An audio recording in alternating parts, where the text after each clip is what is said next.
हाँ तो मेरे प्यारे बच्चों, जैसे कि आप लोगों को मालूम होगा कि झारखंड एकेडमिक काउंसिल कक्षा 10वीं का मॉडल पेपर को जारी कर दिया है।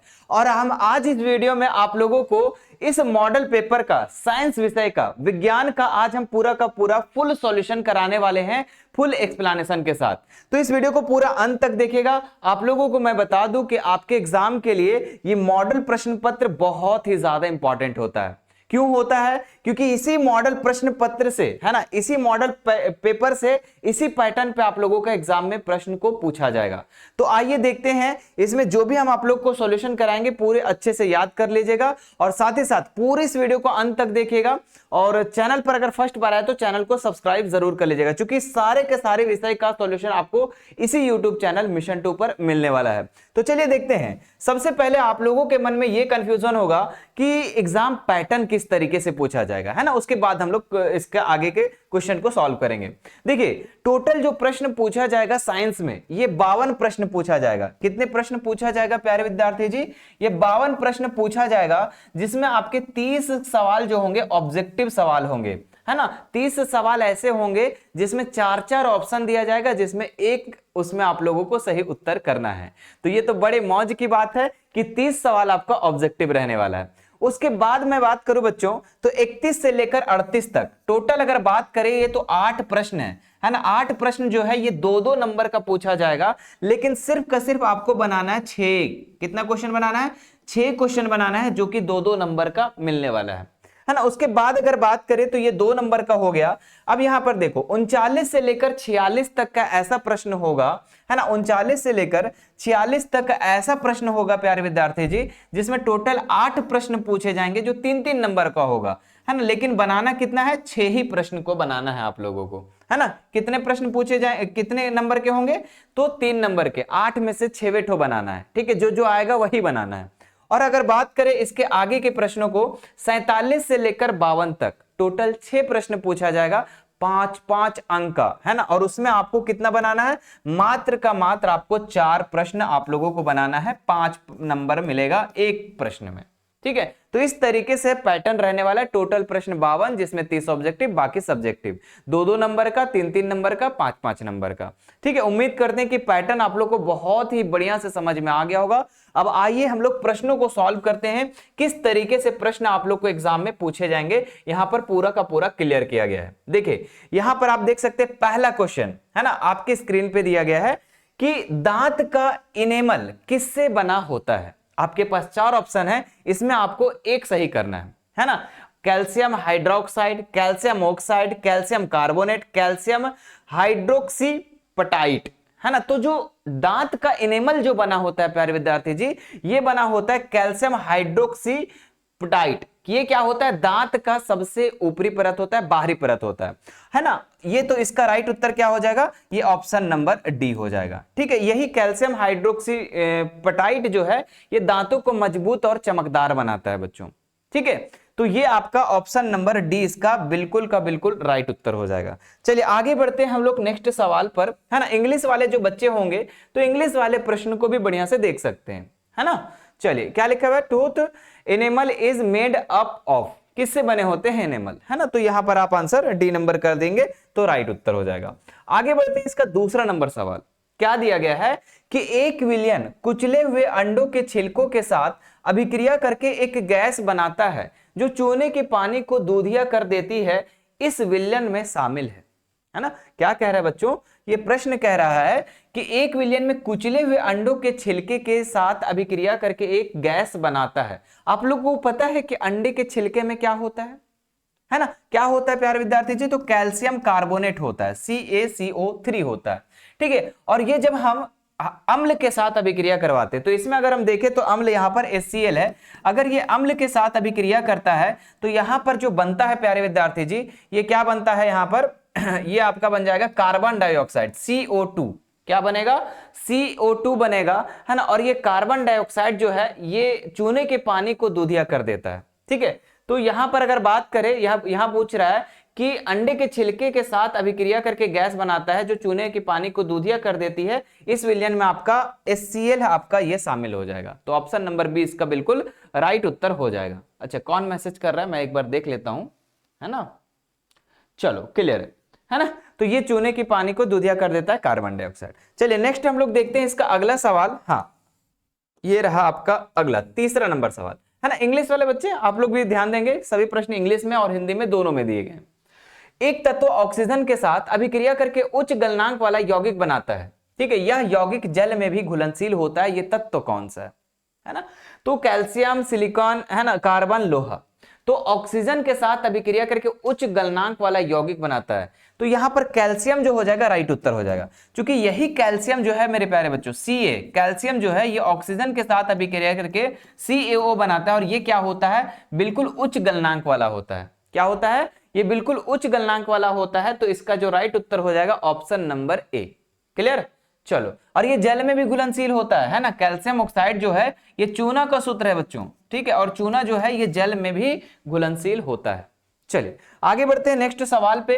कैसा लग रहा है क्लास मेरे प्यारे बच्चों? अगर ये आपको वीडियो अच्छा लग रहा है, सेशन अच्छा लग रहा है, तो नीचे कमेंट बॉक्स में जरूर लिखें, ठीक है। और साथ ही साथ ये एक बहुत ही खुशखबरी की बात है कि हमारा क्रैश कोर्स जिस दिन स्टार्ट हुआ उसी दिन मॉडल पेपर जारी हुआ है, ठीक है। तो यदि आप अगर अभी तक क्रैश कोर्स को नहीं ज्वाइन किए हैं तो नीचे जो हमारे चल रहे हैं लाइन है ना, उसमें हेल्पलाइन नंबर भी दिया गया है, उस पर कॉल करके आज ही आप लोग एडमिशन ले सकते हैं और आप अपनी तैयारी को बेहतर से बेहतरीन बना सकते हैं प्यारे बच्चों, है ना। और अपने एग्जाम को, है ना, अपने रिजल्ट को चार चांद लगा सकते हैं।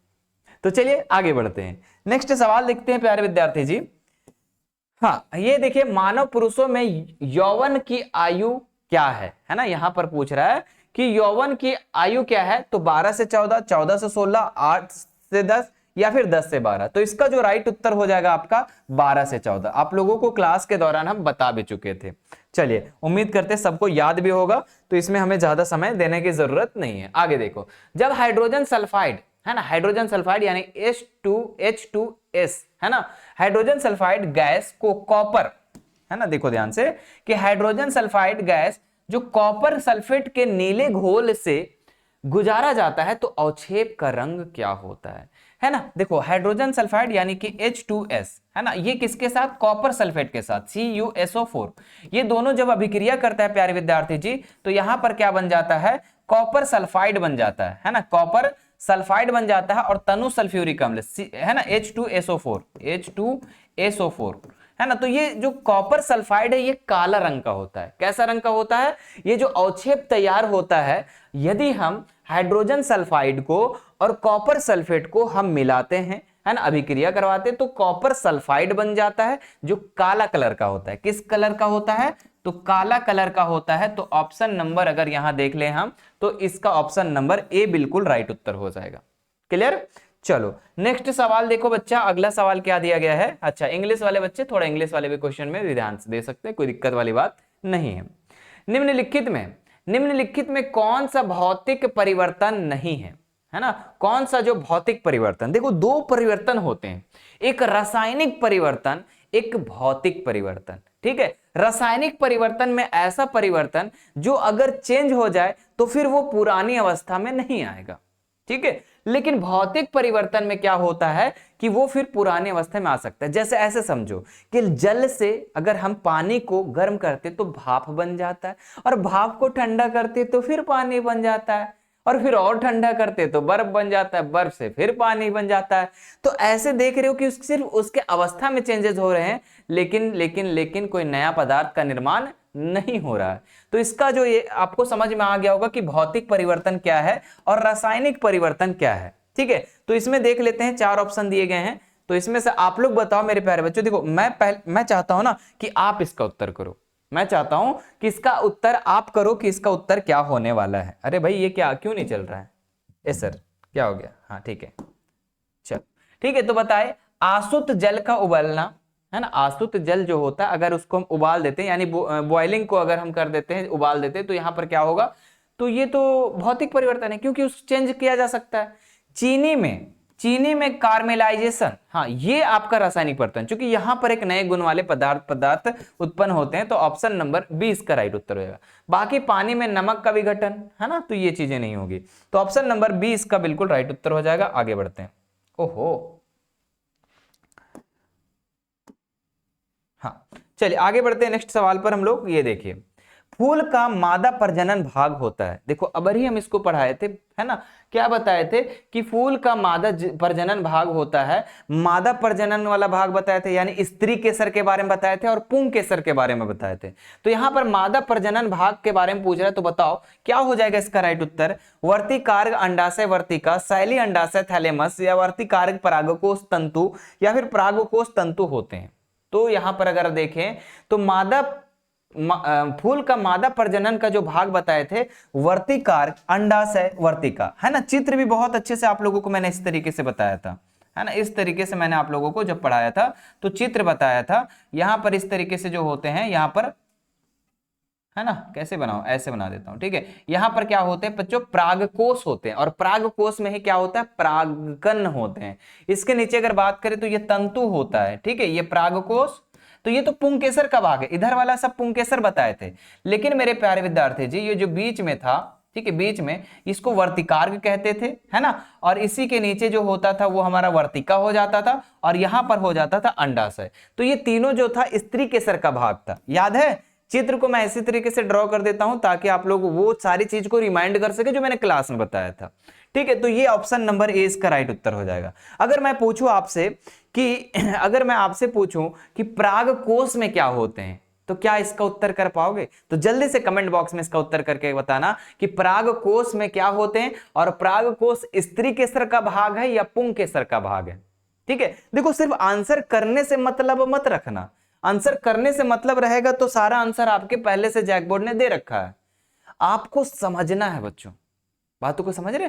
आपको समझना है, एक्सप्लेनेशन देखना है, क्योंकि इस सवाल के अलावा और भी सवालों को देखना है, ताकि इससे रिलेटेड कोई भी सवाल है तो आप उस प्रश्न को बना सको एग्जाम में, ठीक है। चलो आगे बढ़ते हैं बच्चा पार्टी। नेक्स्ट सवाल ये देखते हैं, 8वां नंबर। मानव नेत्र की फोकस दूरी में परिवर्तन किसके कारण होता है ना? सिलियरी पेशियां, यानी सिलियरी मसल्स जिसको कहते हैं, कॉर्निया, पुतली, आइरिस के कारण होता है। तो जो मानव नेत्र में, है ना, मानव नेत्र में जो होता है बच्चों, ये फोकस दूरी जो परिवर्तन होता है ये सिलियरी मसल्स के द्वारा, क्योंकि यही क्या करता है, यही लेंस को क्या करता है? नियंत्रित करता है बच्चों, ठीक है। मतलब कि दूर की वस्तुएं और सामने की वस्तुएं साफ क्लियर दिखाई दे, है ना, ऐसा नहीं कि ब्लर दिखाई दे। तो ये किसका काम है? ये सिलियरी मसल्स का। अच्छा, मैं आपसे अगर सवाल करूं कि मानव आंख जो है ना, ह्यूमन नेत्र जो है ना, आंख है, आई है, उसमें कौन सा लेंस के भांति काम करता है? तो वो आप कहना प्यारे बच्चों कि उत्तल लेंस की भांति। किस लेंस की भांति? तो आप कहना कि उत्तल लेंस की भांति काम करता है। तो ऑप्शन, है ना, ऑप्शन तो नहीं है, ठीक है, बातों को समझ गए होंगे आप, है ना, समझदार हो तो इशारा काफी होता है। आकाश का नीला रंग किसके कारण होता है? प्रकाश के अपवर्तन के कारण, प्रकाश के फैलाव के कारण, प्रकाश के विवर्तन के कारण। अरे तीन है, अच्छा, चौथा ऑप्शन नीचे होगा, ठीक है, प्रकाश के प्रकीर्णन के कारण। तो जो आंसर हुआ तो नीचे दिया है, तो इसका आंसर हो जाएगा डी नंबर, ठीक है। प्रकाश के प्रकीर्णन के कारण ही क्या होता है बच्चों? आकाश का रंग, हमारे आसमान का रंग नीला दिखाई देता है, ठीक है। आसमान का रंग कैसा होता है? नीला दिखाई देता है ना। मेरे प्यारे बच्चों, आप लोगों को पता है वायुमंडल में जो है, जो नीले कलर का जो प्रकीर्णन बहुत ही ज्यादा होता है, इसीलिए यहां पर आकाश का रंग जो होता है बिल्कुल नीला दिखाई देता है। आगे देखते हैं, लेंस की शक्ति -4D होती है तो लेंस की प्रकृति क्या होगी, है ना? -4G dioptre. आपको पता है कि लेंस की जो क्षमता है वो हम लोग किस में मापते हैं? डायोप्टर में मापते हैं। और यहां पर दिया है -4, डायोप्टर दिया गया है, ठीक है, 0 है, कोई वैल्यू नहीं है, तो -4 दिया है। तो यहां पर देखो माइनस में दिया या प्लस में, तो आप कहेंगे सर माइनस में दिया गया। जब माइनस में दिया गया है तो आप याद रखिएगा जो लेंस होगा वो अवतल लेंस होगा। कौन सा लेंस होगा? कनकेव लेंस होगा, है ना, यानी ऑप्शन नंबर डी इसका राइट उत्तर हो जाएगा। जब माइनस में रहेगा तब, लेकिन जब आपका डायोप्टर लेंस की क्षमता अगर प्लस में आ जाए तो आपका क्या हो जाएगा? उत्तल हो जाएगा। इस बात को आपको याद रखना है बढ़िया से, क्लियर?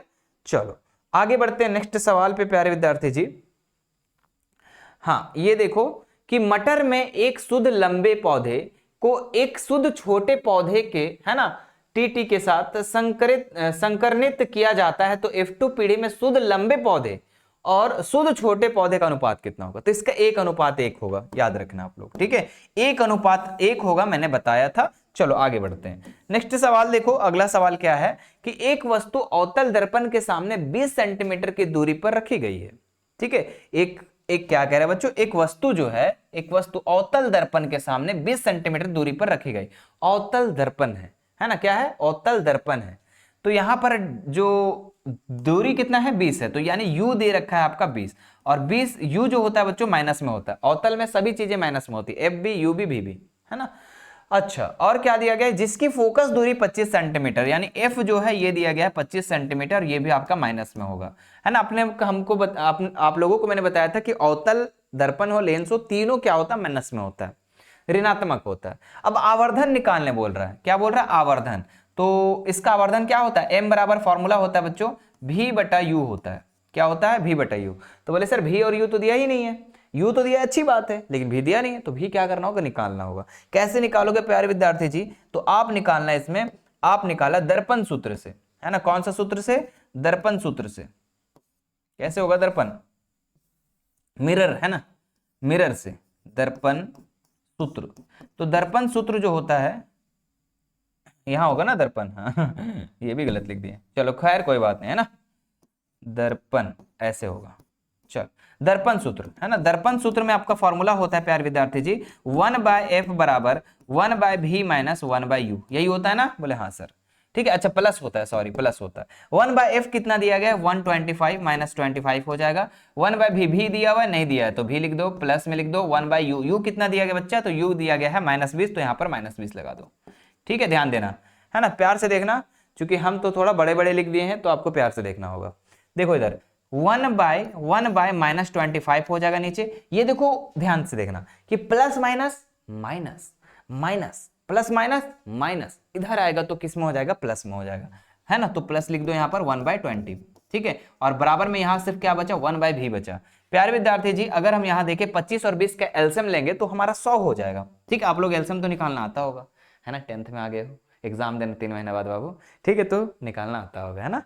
तो 25 को कितना बार पढ़ेंगे, 100 आएगा, तो 25 को 4 बार पढ़ेंगे, तो 4 हो जाएगा -4, ठीक है, क्योंकि माइनस है तो माइनस, प्लस हो जाएगा। 20 को कितना पढ़ेंगे, तो 20 को हम पढ़ेंगे 5 बार, 5 का 5, है ना, बराबर यहाँ पे 1/v। चलो कोई दिक्कत नहीं, इधर काम करते हैं, ठीक है, इधर काम करते हैं। तो माइनस प्लस माइनस, 4 में से 5 घटाओगे तो 1 बचेगा ना, 1 बचेगा, है ना, माइनस प्लस माइनस, 4 में से 5 घटाओगे तो 1 बचेगा। चलो 1 बचेगा, और यहां पर हमारा हो जाएगा बटा में 100, बटा में 100 हो जाएगा, ठीक है, कोई दिक्कत नहीं ना, कोई दिक्कत नहीं है ना, हाँ 100, और बराबर में हो जाएगा यहाँ पर 1/v। अगर इसको हम लोग क्रॉस मल्टीपल करेंगे तो v/v और 100 है, कुछ दिक्कत नहीं ना, नहीं ना। तो आवर्धन निकालने बोला था ना, आवर्धन का फॉर्मूला क्या होगा, v/u हो जाएगा। तो v कितना मान दिया गया, 100, और u का मान कितना दिया बच्चों, u का मान -20, तो -20, इसको काटो, 20 × 100 यानी -5, इसका क्या हो जाएगा, आवर्धन निकल जाएगा। क्या निकल जाएगा, -5, इसका आवर्धन निकल जाएगा, option number B. Clear, option number B इसका जो हो जाएगा बिल्कुल बिल्कुल बिल्कुल राइट उत्तर हो जाएगा, कोई दिक्कत वाली बात नहीं है। क्लियर, समझ में आ गया, बहुत ही आसान से निकाल दिया हम लोगों। आवर्धन सूत्र आप लोग को बढ़िया से याद रखना होगा, और जो जो चीजें दी गई हैं वो चीजें आप लोग को क्लियर करके आगे बढ़ना है। आगे बढ़ते हैं नेक्स्ट सवाल पर। ये देखो, खाद्य जाल के लिए, है ना, जो खाद्य श्रृंखला होता है, आपको पता है ना कि घास को कौन खाता है, टिड्डा खाता है, टिड्डा को कौन खाता है, मेंढक खाता है। और आपको पता है कि घास में जितना एनर्जी होता है उसका 10% एनर्जी किसके पास जाता है, टिड्डा के पास जाता है। टिड्डा के पास जो एनर्जी है 10, उसका जो भी है, अगर मेंढक खा रहा है तो टिड्डा की जो एनर्जी है 10% मेंढक के पास जाता है ना। तो ये 10% वाला सिस्टम चलता है बच्चों, ठीक है। तो मतलब ऊर्जा का यहाँ पर हस्तांतरण होता है। यहां देख लेते हैं क्या क्या ऑप्शन है कि खाद्य जाल के लिए निम्नलिखित कौन सा सत्य है। तो प्रत्येक स्तर पर उपलब्ध ऊर्जा कम हो जाती है, बिल्कुल होती है ना।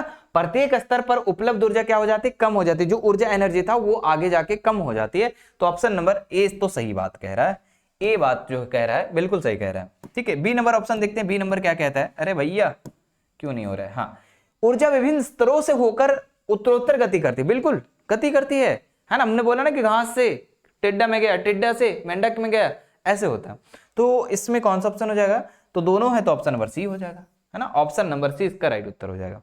चलिए ठीक है, आंसर देखने से मतलब मत रखो बच्चों, है ना। आप लोग आंसर जो है समझने से मतलब रखो कि आंसर आखिर क्यों होगा, होगा तो क्यों होगा। अगर ये मन में आपके सवाल आ जाएंगे ना कि जैसे कि इसका आंसर ये होगा, जब आपके मन में ये ख्याल आ जाएगा क्यों होगा, जब ये वाला डेवलप हो जाएगा ना, तो समझ लेना कि हाँ हम ठीक लाइन पे है ना। तब आगे देखते हैं, ये देखते हैं 14 नंबर सवाल क्या कहता है। अरे सर हाँ 14 नंबर, यदि किसी विशेष छोर से देखने पर परिनालिका में धारा की दिशा वामावार्त है ना, तो परिनालिका का यह सिरा क्या होगा? परिनालिका हमने समझाया था आपको, है ना, कि मेरे प्यारे बच्चों जैसे कि परिनालिका ऐसे होता है ना, ऐसा, और इसमें हम इस तरीके से मान लो वायर को लपेट देते हैं इस तरीके से, तो ये परिनालिका हो जाता है। और यहाँ पर जो होता है बच्चों सिरा होता है, ये सिरा होता है। अब हमको ये देखना है, अब हमें ये देखना है कि कौन सा नॉर्थ है और कौन सा साउथ है, कहां पर एन है बच्चों और कहां पे एस है। तो आप याद रखिएगा, जब मेरे प्यारे बच्चों एंटी क्लॉक है ना, एंटी क्लॉक जहां दिखे आपको, ठीक है, तो वो हमारा नॉर्थ हो जाएगा। और जहां पे आपको क्लॉकवाइज दिखे, है ना, क्लॉकवाइज, अगर जहां पे आपको क्लॉकवाइज दिखे तो हमारा साउथ हो जाएगा। तो यहां पर एंटी क्लॉक मतलब कि वामावर्त, है ना, तो कहां पर है, तो नॉर्थ में, तो नॉर्थ इसका राइट उत्तर हो जाएगा, नहीं उत्तरी ध्रुव, क्या हो जाएगा, उत्तरी ध्रुव इसका राइट उत्तर हो जाएगा, north pole, option number A. चलिए आगे बढ़ते बच्चा पार्टी, नेक्स्ट सवाल पर, अगला सवाल देखते हैं, है ना। ये देखो 15 नंबर सवाल बड़ा प्यारा सा है कि निम्नलिखित में से कौन सा व्यंजक सर्किट में विद्युत शक्ति का प्रतिनिधित्व नहीं करता है, यानी कि पी का, है ना, आपका यानी पावर का फॉर्मूला पूछ रहा है। पावर का फॉर्मूला क्या होता है आप लोगों को पता होगा कि एक पावर का फॉर्मूला होता है वी आई, है ना, क्या होता है, एक पावर का फॉर्मूला वी आई होता है, और एक पावर का फॉर्मूला होता है वी स्क्वायर बटा आर, ठीक है, और एक पी पर का फॉर्मूला होता है आई स्क्वायर आर, ये होता है, ठीक है। तो ये तीन आपका क्या है, शक्ति का फॉर्मूला है, ठीक है। वी आई, है ना, आई का मतलब धारा होता है, आपको पता है, विभवांतर हो गया, है ना, विभवांतर प्रतिरोध, है ना, ये सारी चीजें। तो इसमें देखो कि कौन सा नहीं कर रहा है, तो वी आई ये तो सही है भाई, है ना, ये क्या है, यहां पर अगर देखें तो ये सही है, आई स्क्वायर बटा आर ये कहीं है क्या, नहीं, तो ये नहीं होगा बच्चों। बाकी वी स्क्वायर बटा आर, हाँ सर है, आई स्क्वायर बटा आर, हाँ सही है। यानी कि अगर देखें कौन सा प्रतिनिधित्व नहीं कर रहा है, तो इसमें अगर हम देखें तो ये जो बी नंबर है ये प्रतिनिधित्व नहीं कर रहा है, यानी कि ये जो आई स्क्वायर आर कह रहा है ये बिल्कुल का बिल्कुल क्या है, गलत है। क्लियर, पी का फॉर्मूला ये नहीं होता है। नेक्स्ट देखते हैं हम लोग अगला सवाल, है ना। एक बार मेरे प्यारे बच्चों अगर क्लास मजा आ रहा है ना, तो एक बार कहो कि मजा आ रहा है, कमेंट में एक बार लिख दो आप लोग कि सर मजा आ रहा है। और प्यारा सा आप लोग क्या कर रहे हैं प्यारे बच्चों, प्यारा सा आप लोग क्या करना, दिल बनाकर ऐसे भेज देना, है ना, ऐसे, है ना। क्या कहोगे कि लगा के आग हमने जीवन में कई शौक पाले हैं, है ना, लगा के आग हमने जीवन में कई शौक पाले हैं, गर्व से कहो हम मिशन 2 वाले। तो प्यारे बच्चों आप लोग अपने नामों के आगे क्या करना है, मिशन 2 जरूर लगाना है एक बार, है ना, तब लगे हाँ कि मिशन 2 के ये जो बच्चे हैं ना ये अलग दिखेंगे सबसे, मार्केट में जो दिखेंगे थोड़ा अलग तरीके से। तो एक बार आप लोग अपने नामों के आगे मिशन 2 जरूर लगाना, अगर आप आप हमें हमारे इस मिशन 2 प्लेटफॉर्म को पसंद करते हो तो। क्या है, जलीय द्रव, है ना, एक्वस ह्यूमर, क्या लिख रहा है, और लेंस के बीच का काला उद्घाटन क्या कहलाता है। अच्छा अच्छा अच्छा, ये बात कर रहा है किसका, आंख का बात कर रहा है। आंख में अगर बात करें जलीय द्रव, है ना, जो जलीय द्रव होता है और जो लेंस होता है ना, उसके बीच का जो काला भाग होता है ना, वो उसको हम पुतली कहते हैं बच्चों, उसको कहते हैं पुपिल, इंग्लिश में कहे तो पुपिल, है ना। तो ऑप्शन नंबर डी इसका बिल्कुल राइट उत्तर हो जाएगा। चलिए आगे देखते हैं नेक्स्ट हमारा, है ना, ये चीज कह रहा है the black opening between the aqueous humour and the lens is called, तो उसको हम कहेंगे पुपिल। चल आगे देखते हैं नेक्स्ट, निम्न में से कौन सी गैस वसा और तेल युक्त खाद्य पदार्थों को लंबे समय तक संग्रहित करने के लिए उपयोग किया। काफी लॉलीपॉप सवाल है बच्चों, इस सवाल को हम क्या कहेंगे, एकदम बिल्कुल लॉलीपॉप है ना, इस सवाल को हम लॉलीपॉप कहेंगे। क्यों, क्योंकि आपको पता है कि आप लोगों को मैंने बताया था कि जब आप कुरकुरे खाते हो, लेज खाते हो, तो उसमें हवा भरी रहती है, क्यों, ढकने के, नहीं नहीं नहीं, ढकने के लिए नहीं बच्चा, उसमें इसलिए भरा होता है कि उसमें जो खाद्य पदार्थ डाला गया वो खराब ना हो। तो उसमें कौन सी गैस भरी होती है, तो उसमें भरी होती है नाइट्रोजन गैस। कौन सी gas, nitrogen gas, option number A, सी राइट उत्तर हो जाएगा। क्लियर है ना, पहला चैप्टर का ही क्वेश्चन है ये। एक विद्युत जनरेटर परिवर्तित करता है, जनरेटर, है ना, जनरेटर क्या करता है बच्चों, क्या चेंज करता है, विद्युत ऊर्जा को यांत्रिक ऊर्जा में, यांत्रिक ऊर्जा को उष्मा ऊर्जा में, विद्युत ऊर्जा को रासायनिक ऊर्जा में, और चौथा ऑप्शन दिया गया आपका यांत्रिक ऊर्जा को विद्युत ऊर्जा में। तो जनरेटर, याद करो जनरेटर बच्चों, है ना, जनरेटर, थोड़ा सा इमेज करो और सोचो उस चीज को, रटने से अच्छा थोड़ा सा आप, रटने से अच्छा मेरे प्यारे बच्चों आप क्या करो ना, उस चीज को सोचो कि क्या आपके अगल बगल जनरेटर है, तो आप कहेंगे हाँ सर।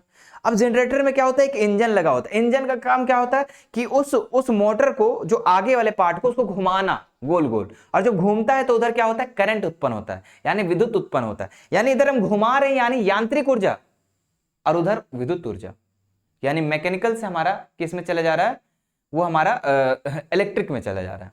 ठीक है, तो ये होता है बच्चों कि इसमें यांत्रिक ऊर्जा को हम गोल गोल घुमा रहे हैं तो उधर से विद्युत ऊर्जा निकल रहा है। तो ऑप्शन नंबर इसका कौन सा उत्तर हो जाएगा? तो ऑप्शन अगर बात करें तो ऑप्शन नंबर डी इसका राइट उत्तर हो जाता है। क्लियर? लेकिन जब जस्ट इसका उल्टा अगर कर दे, क्या आपके घर में मोटर है जहां से आप क्या करते हो? अच्छा चलो, मिक्सी है आपके घर में जो इससे आप मसाला पीसते हो? बोले हाँ सर। उसमें क्या करते हो आप? करंट में लगाते हो यानी विद्युत ऊर्जा, और आपका उधर क्या दे रहा है? उधर घूम रहा है गोल गोल, यानी कि यांत्रिक ऊर्जा। विद्युत ऊर्जा से यांत्रिक ऊर्जा कौन चेंज कर रहा है? मोटर चेंज कर रहा है। तो दोनों को बातों को याद रखना। हालांकि ये सिलेबस में आपका नहीं दिया गया है, लेकिन अगर पूछ दे तो ये बात 2-3 पॉइंट को याद रखना है आपको, है ना। चलो आगे, है ना, एक बार मैं लिख देता हूं, है ना। जनरेटर जो है मेरे प्यारे बच्चों, जनरेटर जो है ये क्या करता है? ये यांत्रिक को, है ना, यांत्रिक को किस में चेंज करता है? तो विद्युत में चेंज करता है ना। यांत्रिक को अगर बात करें, यांत्रिक ऊर्जा को विद्युत में चेंज करता है। अगर मोटर पूछ दे एग्जाम में तो क्या करेगा? है ना, मोटर जो है अगर पूछ देगा तो बोलना कि विद्युत ऊर्जा को, विद्युत को किस में चेंज कर रहा है? यांत्रिक ऊर्जा में चेंज कर रहा है। क्लियर? फिनिश? हाँ सर, क्लियर, है ना। आगे देखते हैं। सामान्य दृष्टि वाले एक युवा वयस्क के लिए स्पष्ट दूरी कितनी?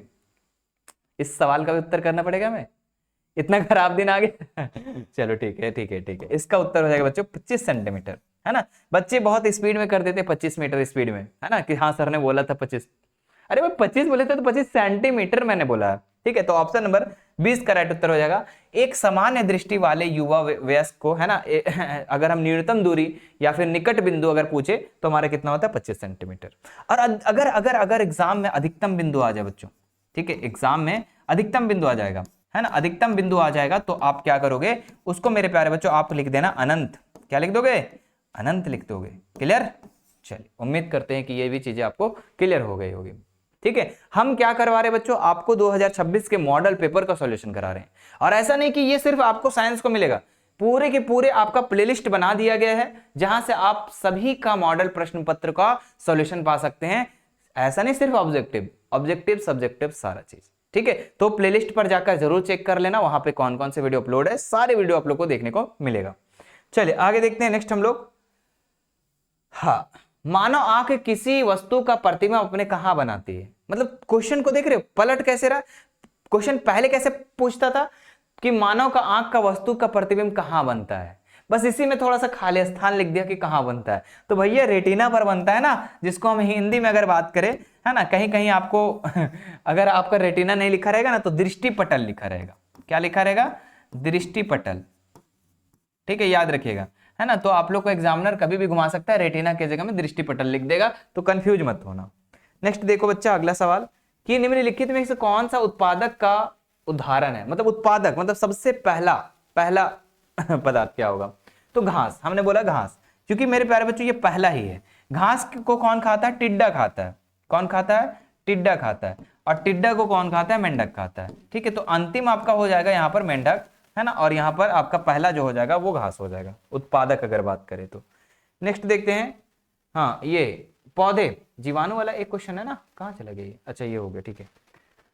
हाँ, पौधे में परिपक्व पत्तियों और फलों का गिरना किसके कारण होता है? जब पौधा पक जाता है, जब पौधा क्या हो जाता है? परिपक्व हो जाता है, तो उसके क्या होते हैं? पत्ते गिरने लगते हैं, साथ ही साथ फल भी गिरने लगते हैं। तो ये किसके कारण होता है? ऑक्सीजन के कारण, साइटोकाइनिन के कारण, एब्सिसिक अम्ल के कारण, जिबरेलिन के कारण। तो इसका जो राइट उत्तर हो जाएगा आप लोगों का, कहां चला गया हमारा पेन? ये रहा, है ना।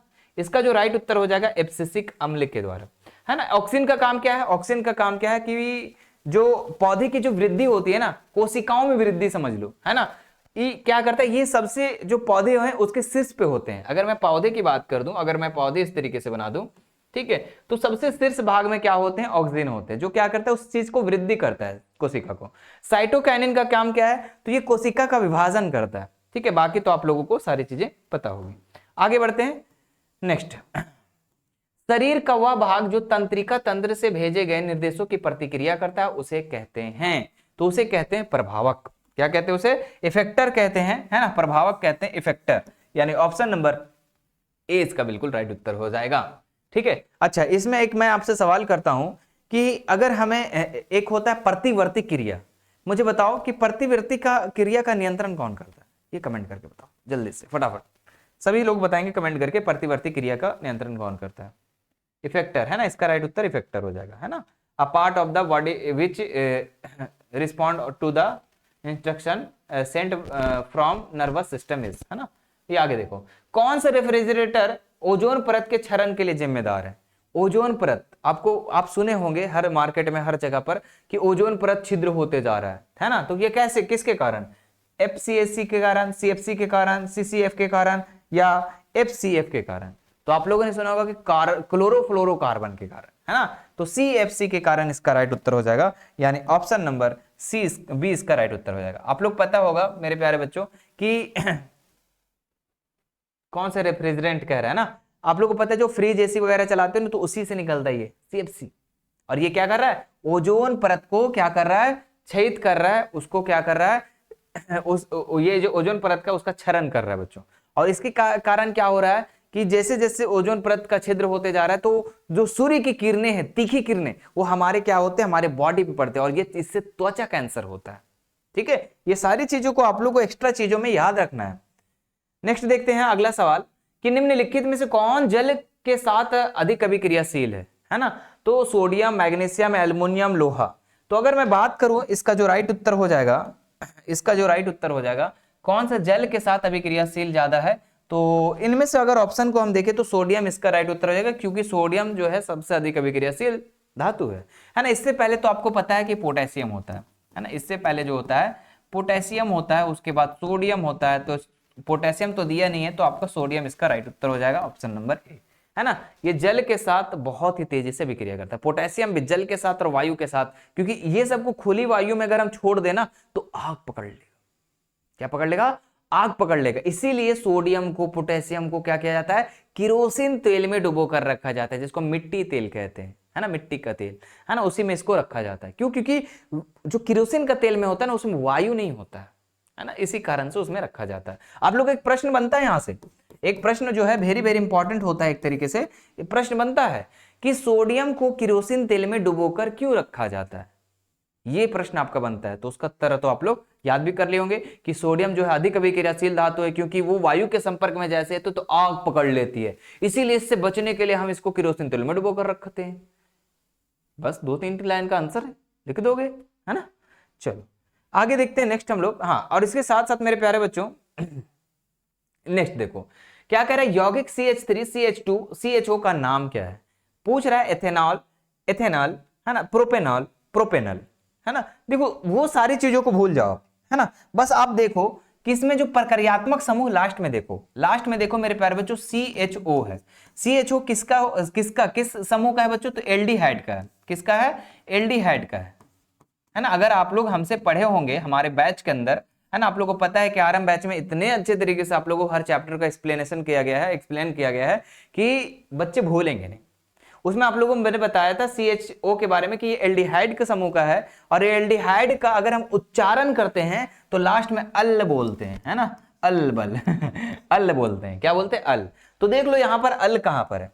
बोले सर नॉल आ रहा है, ये तो सर एल्कोहल समूह का है। नॉल आ रहा है, एल्कोहल समूह का है। नॉल आ रहा है, एल्कोहल समूह का है। नल, ये इसका भी लग रहा है कि ये सही होगा, लेकिन अभी भी हम नहीं कह सकते कि यही सही है ना, अभी भी हम नहीं कह सकते यही सही है, लेकिन यही है, ध्यान लो।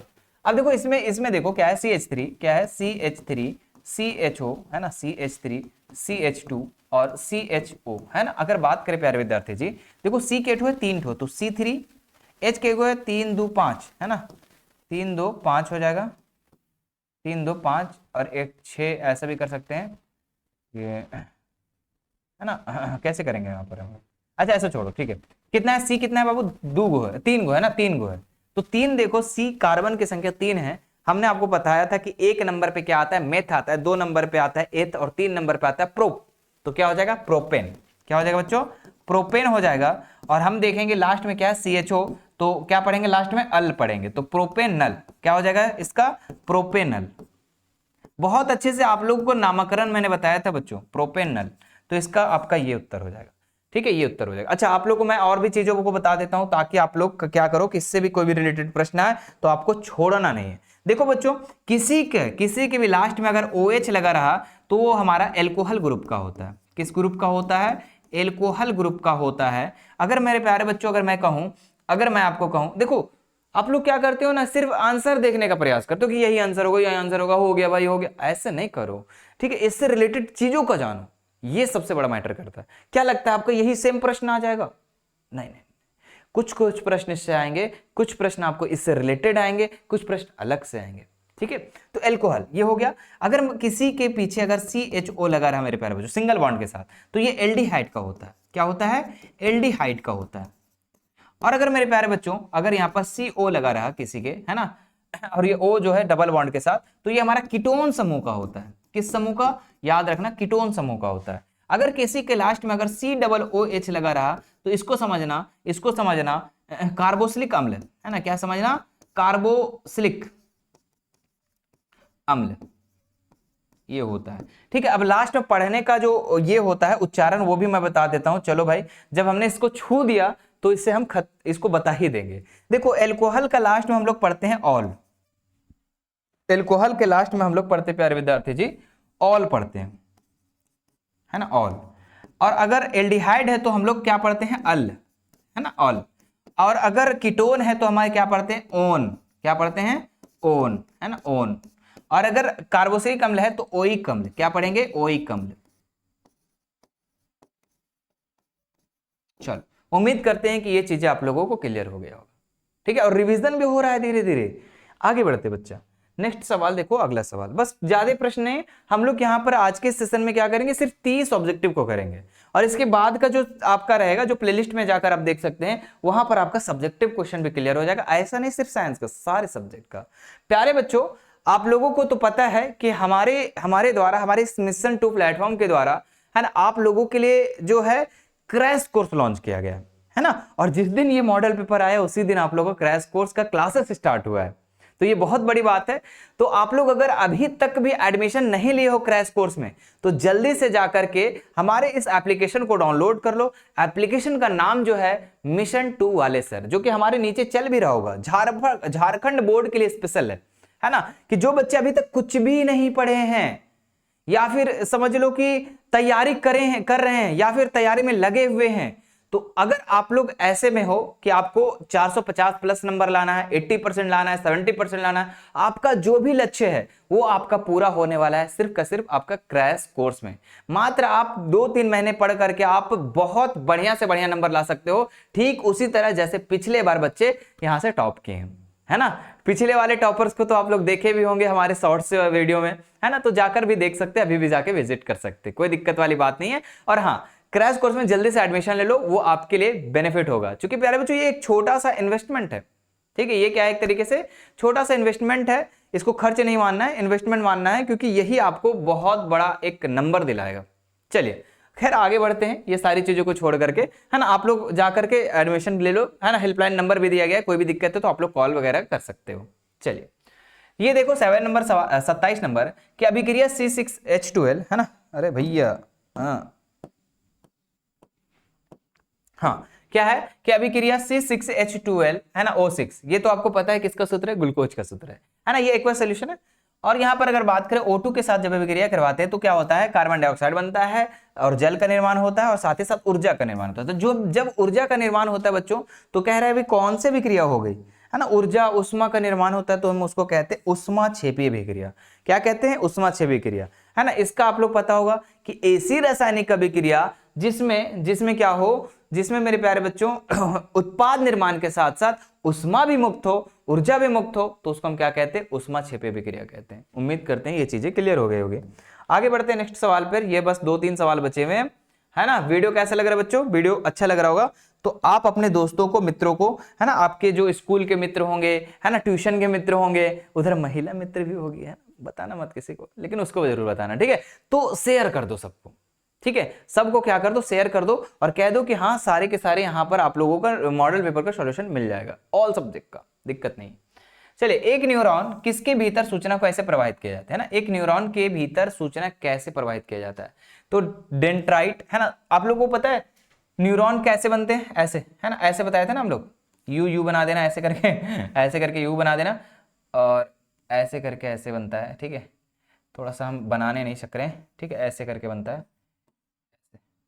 अच्छा नहीं बना ना, अच्छा नहीं बना, ठीक है, फिर से बनाते हैं, यू सटा के बनाना, ठीक, यू यू यू ऐसे, अरे यार देखो यू ऐसे करके, यू ऐसे करेगा, ऐसे करेंगे ऐसे, ये तंत्रिका न्यूरॉन्स हो गए है ना, और ये इधर ऐसे जाएगा, ऐसे जाएगा, ऐसे जाएगा, ऐसे। तो सबसे पहले मेरे प्यारे बच्चों डेंड्राइट पे आता है, क्या आता है, डेंड्राइट पे आता है। उसके बाद फिर कोशिका के भीतर आ जाता है, कोशिका को द्रोह होते हैं, फिर अक्ष तंतु, फिर क्या होता है ये मेरे प्यारे बच्चों जिसको हम लोग कहते हैं, इसको क्या कहते हैं, इसको हम लोग एक्सोन कहते हैं, और ये हमारा लास्ट में चला जाता है तंत्रिका अंत में। ठीक है, इस तरीके से हमारा क्या होता है, न्यूरॉन के भीतर सूचना प्रवाहित होती है, सूचना जाता है, फिर ये जो सूचना है वो फिर अगला न्यूरॉन को भेजता है, फिर अगला न्यूरॉन को, फिर अगला न्यूरॉन को, ऐसे चलता है। ठीक है, चलो आगे बढ़ते हैं नेक्स्ट सवाल पे हम लोग। ये हो गया, ओहो ओहो ओहो ओहो ओहो, 3R जो हमें दीर्घकालिक, दीर्घ का मतलब लंबे समय तक उपयोग के लिए प्राकृतिक संसाधनों का संचरण में मदद करेंगे। वे कौन से 3R, कितना का बात किया जा रहा है, 3R का बात किया जा रहा है, जो हमें दीर्घकालिक समय के लिए हमें क्या करेंगे, हमारे पर्यावरण को, हमारे संसाधन को संरक्षण करेंगे। तो अगर पुनर्चक्रण करते हैं तो यानी, अच्छा 3R का मतलब यहां पर इंग्लिश में इसको देखो, ठीक है, तुम लोग हिंदी में मत देखो, इसको इंग्लिश में देखो। 3R का बात किया जा रहा है, तो रिसाइकल है ना, क्या है, रीजनरेट या फिर रीयूज, नहीं ये नहीं है, रिड्यूस, रीजनरेट, रीयूज नहीं, रिड्यूस, रीयूज, क्या है, रिडिस्ट्रीब्यूट है ना, और रिड्यूस, रिसाइकल, रीयूज, ये सही है ना, ये इसका राइट सही है। ठीक है, कि हम लोग क्या करेंगे, संसाधनों को सबसे पहले रिड्यूस करेंगे है ना, फिर रिसाइकल करेंगे और रीयूज करेंगे है ना। चलो ऑप्शन नंबर डी इसका राइट उत्तर हो जाएगा। आगे बढ़ते हैं, रंध्र छिद्र का सबसे लास्ट सवाल बच्चों, और इस लास्ट सवाल से मैं आपसे बस एक ही छोटी सी रिक्वेस्ट करूंगा कि इस वीडियो को उन लोगों तक पहुंचा दे जिन लोगों तक ये वीडियो नहीं पहुंच पाई। मैं चाहता हूं कि ये वीडियो पूरे झारखंड के कोनों कोने तक पहुंच जाए। ठीक है, तो आप लोग क्या करें, इस वीडियो को अपने दोस्तों के साथ जरूर शेयर करें, है ना। ये बात तो हमारी बात मानोगे, मुझे पता है, ठीक है, क्योंकि इतना तो पता है कि आप हमारी बात को मानते हैं, है ना। नहीं मानोगे तो फिर कुछ कहा नहीं जा सकता है, तो कम से कम इस वीडियो को शेयर कर दे बच्चों। चलिए आगे देखते हैं, ये 30 नंबर सवाल क्या है ना। और मैं बताता हूं ना कि जो क्रैश कोर्स है ना, उसमें एडमिशन आप लोग ले लो, क्योंकि उसमें सारे इंपॉर्टेंट क्वेश्चन वो मतलब कि एग्जाम को मद्देनजर रखते हुए तैयारी कराया जा रहा है। मतलब वो सारे इंपॉर्टेंट क्वेश्चन, वो गेस्ट क्वेश्चन, वो मॉडल पेपर सॉल्यूशन है ना, जो ऐसा नहीं कि सिर्फ ये इस बार का 5 साल का model paper solution, previous year question, सब का सब मिलने वाला है आपको सिर्फ एक जगह, क्रैश कोर्स में, है ना। मिशन 2 का क्रैश कोर्स क्लास 10th के बच्चों के लिए, तो जाइए जल्दी से एडमिशन ले सकते हैं।